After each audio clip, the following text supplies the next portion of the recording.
Assalamualaikum warahmatullahi wabarakatuh. Hari ini kita nak makan dengan menu special. Ya, nampak tu. Sayur sulok keladi. Sulok keladi oi.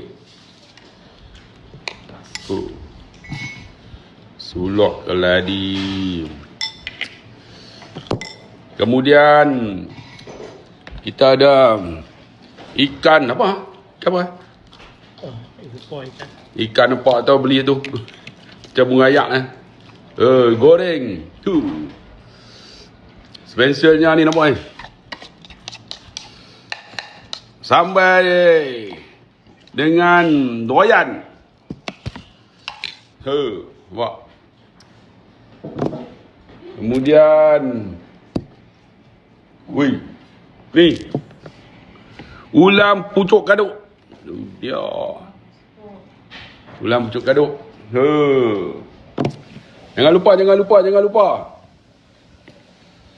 Bodrin. Tu. Jom makan. Hello mak. Ni kita nak makan kampung. Tambah kuah sikit. Kita nak promote ni pucuk kaduk. Pucuk kaduk ni jarang orang makan tu. Belanjarin biasa dah. Okey. Bismillahirrahmanirrahim. Tangan kanan. Duk abang berkali dah. Duk komplain macam tu lah. Kita makan ulam jerin, cicah, sambal. Bukan sambal tempoyak. Sambal cabai royan. Bismillahirrahmanirrahim. Allahumma barik li faqad.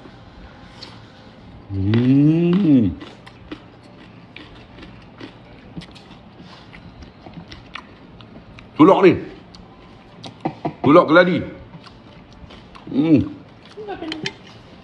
Tak. Ikan mau goreng macam ni. Apa?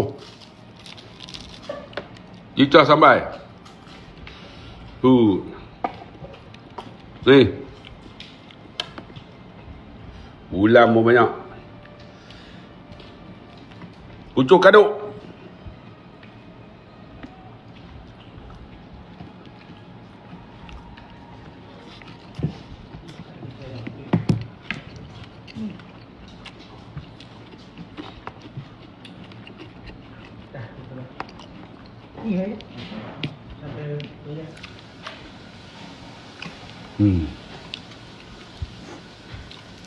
Tom goreng.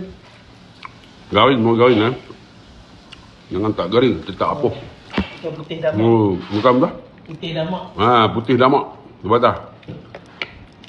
Cicah dengan sambal royan. Ambil pucuk kaduk. Pucuk kaduk tapi rumah saya tanam.